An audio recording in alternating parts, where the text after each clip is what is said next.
Meu povo, boa noite pra vocês, hein? Bom sábado. Se tiver muita gritaria por aqui, vocês me desculpem. É porque é um estádio de futebol e a turma vem gritar mesmo. Ainda tem jogadores do Barcelona fazendo aqui trabalho de recuperação, então todo mundo grita querendo uma camisa. Ó, vamos lá. Falar uma coisa pra vocês. É o Barça do Rafinha, né? Foi o Barça do Rafinha. Gol do Lamine, gol do Lewandowski, são dois dos protagonistas, dois que chamam muita manchete, eu sei. Mas o jogo do Rafinha foi um dos melhores dele com a camisa do Barcelona. E olha que o Rafinha, temporada passada, foi o segundo jogador com mais participações em gols e na primeira já tinha tido 2 dígitos, né? De gols e de assistências. O Rafinha sai dos 2 primeiros jogos da temporada sem números, né? Assim, de gols e de assistências. No primeiro sofreu um pênalti e hoje não deu nem assistência nem fez gol, mas foi o melhor jogador em campo. Jogou demais. Tem me chamado a atenção a capacidade do Rafinha de correr como sempre, de ser solidário, marcar pressão, de correr para trás para ajudar os seus companheiros como sempre, mas também o entendimento dele de jogo em diferentes momentos do jogo, onde está, para onde correr, os domínios de bola. Rafinha é um jogador privilegiado porque teve a oportunidade de ser treinado pelo Bielsa, que melhora muito os jogadores.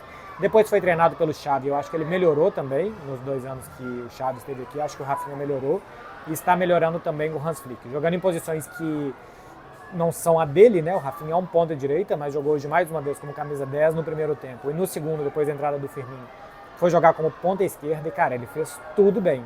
Desde passe infiltrado entre zagueiros para o Ferran 2 vezes, até movimentação no espaço, drible curto.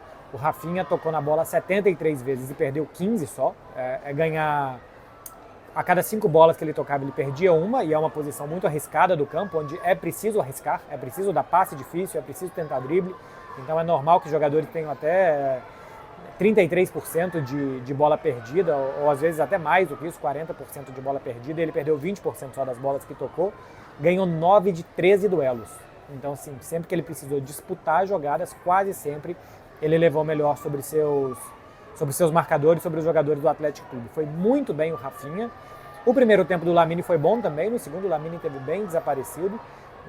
E o Lewandowski foi razoável. O Ferran Torres é um jogador que eu acho que entende bem os espaços, mas não consegue executar bem as jogadas, entende bem o deslocamento que tem que fazer, onde que tem que estar, onde que tem que receber a bola, para onde que tem que puxar a marcação, mas as coisas não saem. Rafinha e Pedri foram, na minha opinião, os 2 melhores em campo do lado do Barcelona. Um jogo muito difícil. Jogar contra o Atlético de Bilbao não é fácil, é um dos melhores times do campeonato, vai brigar por classificação para a Liga dos Campeões. Temporada passada teve muito perto de tirar do Atlético de Madrid o 4º lugar e de ir para a Liga dos Campeões. Tem um jogador que faria muita diferença no Barça, porque eu já há algum tempo de Espanha acompanho ele desde cedo, que é o Nico Williams. E cada vez que eu vejo eu gosto mais. Hoje foi um tormento para o Barcelona no primeiro tempo, não no segundo, mas no primeiro tempo foi um tormento. Jogo que o Barça saiu na frente com o gol do Lamine, esse chute dele está se envenenando, né? Quando ele arma para a perna esquerda para chutar, a gente já começa a imaginar que ele realmente pode marcar. Fez o primeiro gol na temporada, e no momento que o Barcelona era melhor do que o Atlético Clube, porque o jogo começou com o Barcelona não com tanto ritmo, tocando a bola bem, mas sem muita velocidade, e o Atlético Clube muito perigoso nos contra-ataques com o Nico Williams. No momento do gol do Atlético, do pênalti do Pau Cubarsí, o Barcelona estava vivendo seu melhor momento no jogo. E é um pênalti do Pau Cubarsí, que é um jogador muito jovem ainda, 17 anos e meio, né? Um jogador de janeiro, então só em janeiro do ano que vem ele vai fazer 18 anos. E um jogador inconstante, assim como o Lamine, tá? O Lamine, por exemplo, fez um bom primeiro tempo, não fez um bom segundo. E o Lamine Yamal é um jogador, às vezes, também de altos e baixos. Acontece que quando você é um atacante de altos e baixos, os altos chamam mais atenção que os baixos. E quando você é um zagueiro, os seus maus momentos, porque você está numa área muito decisiva negativamente para o seu time, né, que é a sua grande área, chamam muito atenção. O pênalti, eu acho, assim, dá pra ver que tem um toque. Eu acho que é mais um pênalti com a perna do que com o pé. Ele dá o bote com o pé, em uma jogada que acho que o Alejandro Baldé, esse eu não gostei, já não tinha gostado em Valência, e hoje o segundo tempo um pouco melhor atacando, mas o Baldé não me passa ainda confiança.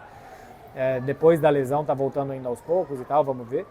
Mas que o Pau Cubarsí já chega na jogada tentando travar, e acho que depois que ele disputa a bola com o pé, a perna dele entra por cima da perna do jogador do Atlético Clube, e é um pênalti marcável. Até não sei se era para marcar, mas é marcável, tem ali um choque, tem um contato e tal, dá para marcar o pênalti. Assim como na semana passada teve um pênalti marcável também contra o Valência, que não foi marcado, dessa vez foi. É assim, é interpretação, e nenhum dos dois eu tenho claro que foi ou que não foi. Um foi marcado e o outro não. Depois o Barcelona viveu alguns maus momentos ainda, assim, de final de primeiro tempo e início do segundo, aí depois no segundo tempo dominou bem. Contra o Valência finalizou 6 vezes contra o Barça, no total, no jogo. Só 2 no segundo tempo, 4 no primeiro, 2 no segundo. O Athletic Clube finalizou 9 vezes contra o Barça, 3 no segundo tempo, 6 no primeiro. O Barcelona conseguiu nas 2 primeiras rodadas do campeonato que os seus rivais, no segundo tempo, quando eles precisavam do resultado, eles não conseguissem pressionar o Barça. Isso eu já acho que é mérito do Hans Flick. O time fisicamente parece melhor, competindo melhor, com mais mentalidade também de não se jogar para trás. O time normalmente quando ele se afunda lá atrás é porque ele está com medo, e esse Barcelona não parece ter medo. Contra o Valência o jogo terminou com a sensação de que o Barça faria o terceiro e não que o Valência empataria. Hoje não terminou com tanta essa sensação assim de que o Barça faria mais um gol, mas também não que o Barça estava nas cordas pelo Atlético Clube de Bilbao. Tem que melhorar a defesa, acho que com muito pouco o Nico Williams conseguiu levar muito perigo à defesa do Barcelona, acho que não se defendeu bem, especialmente no primeiro tempo, mas isso de não ter sido pressionado no segundo em nenhum dos 2 jogos, eu acho muito positivo do lado do Barcelona. Marcou o Lewandowski 3 gols em 2 jogos do campeonato, está sendo decisivo, é o que se espera dele. O normal é que com o Hans Flick no comando, o time ataque mais, que o Leva participe mais dos jogos, que ele seja mais nutrido, que ele seja mais municiado pelos seus companheiros, isso está acontecendo. Segundo tempo, a jogada do Rafinha com o Pedri é muito boa para terminar com ele fazendo gol, já tinha colocado bola na trave, já tinha tido uma grande defesa do Alex, do goleiro do Atlético Clube de Bilbao.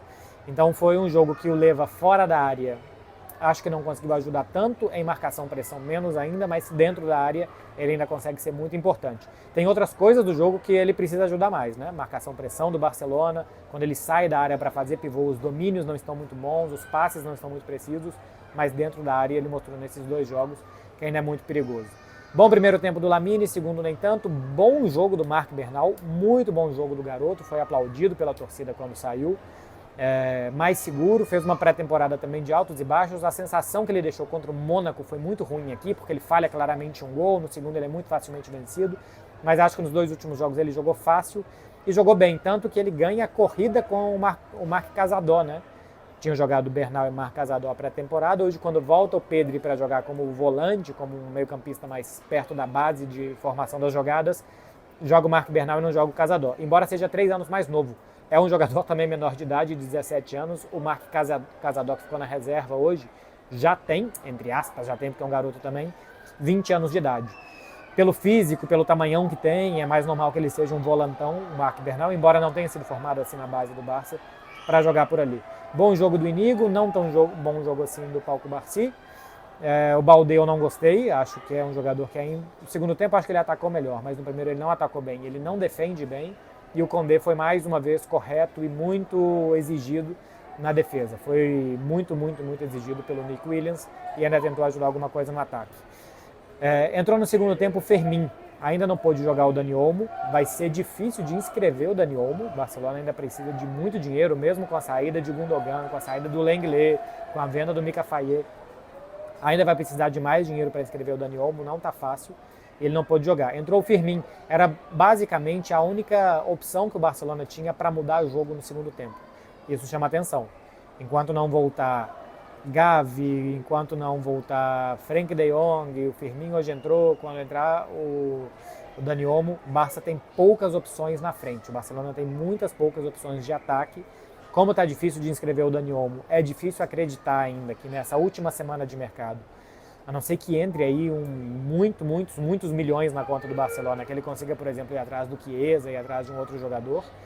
E o Pau Victor, que entrou no segundo tempo, já no finalzinho, no lugar do Lamine, acho que era mais até para ter mais perna, para marcar pressão, para tapar um buraco de defesa se fosse necessário, mas é um jogador que o Barcelona vai ter que apostar nele na temporada, né? Abriu mão do Vitor Roque porque o Pau Victor fez boa pré-temporada. Eu disse desde a pré-temporada que eu desconfio dessa opção do Barcelona, porque é um jogador já de 22 para 23 anos que pela primeira vez está jogando futebol de elite. Ele estava jogando no Barça B, na terceira divisão, até a temporada passada. Ele não dá a sensação de que quando entra vai mudar o jogo. Não foi assim hoje, era normal que não fosse, veremos durante a temporada. Mas enfim, começa bem o Barcelona, tá? 2 jogos dificílimos, 2 dos jogos mais difíceis do campeonato. Tem uma criança que acabou de fazer um gol aqui atrás.